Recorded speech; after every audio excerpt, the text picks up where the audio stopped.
Anchor స్వేచ్ఛ ఆత్మహత్య కేసులో నిందితుడికి నాంపల్లి కోర్టు రిమాండ్ విధించింది. పూర్ణచందర్ను కస్టడీకి అనుమతించిన నాంపల్లి కోర్టు 3 రోజుల పాటు పూర్ణచందర్ను పోలీసు కస్టడీకి అనుమతించింది. తన కూతురు ఆత్మహత్యకు పూర్ణచందరే కారణమని ఆమె తండ్రి ఫిర్యాదు చేశారు.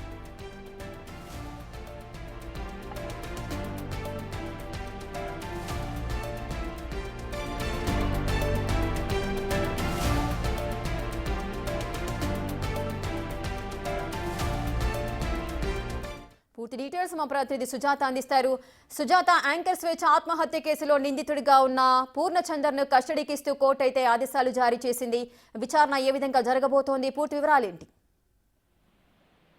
ప్రముఖ టీవీ ఛానల్లో యాంకర్ గా పనిచేసినటువంటి స్వేచ్ఛ ఆత్మహత్య కేసులో ప్రధాన నిందితుడిగా ఉన్నటువంటి పూర్ణచందర్ని పోలీసులు అరెస్ట్ చేసి రిమాండ్ కి తరలించారు.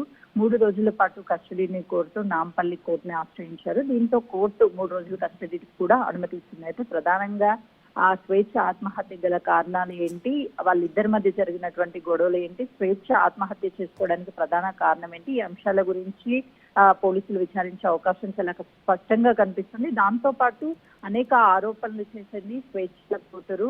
పూర్ణచందర్ తన మీద అబ్యూస్ గా ప్రవర్తించడంతో పాటు తనను వేధించేవాడు అని చెప్పేసి పోలీసుల ఫిర్యాదులో పేర్కొనడంతో అటు తన మీద కేసులు కూడా నమోదు చేశారు. పోక్సో కేసు నమోదైంది. ఆ తర్వాత స్వేచ్ఛ తండ్రి కూడా కీలక వ్యాఖ్యలు చేశారు.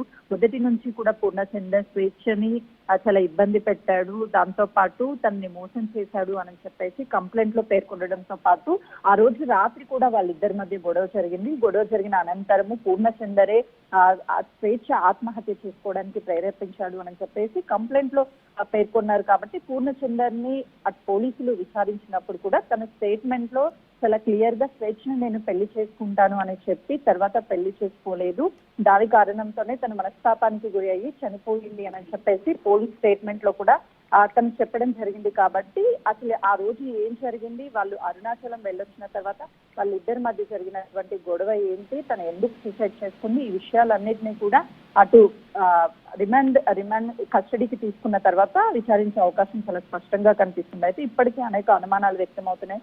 పూర్ణచందరే కావాలనే స్వేచ్ఛని దూరం పెట్టడానికి ఇదంతా చేశాడా, లేదు అని అంటే స్వేచ్ఛ మృతికి ఏ విధంగా పూర్ణచందర్ కారణం, పెళ్లి చేసుకుంటాను అని చెప్పేసి మోసం చేశాడా, లేదు అంటే ఆ రోజు అసలు ఏం జరిగింది వాళ్ళిద్దరి మధ్య అనే విషయాల గురించి కూడా పూర్తి స్థాయిలో ఈ 3 రోజుల కస్టడీలో విచారించే అవకాశం చాలా స్పష్టంగా కనిపిస్తుంది. Rekha. Right, thank you Sujatha, thanks for the details.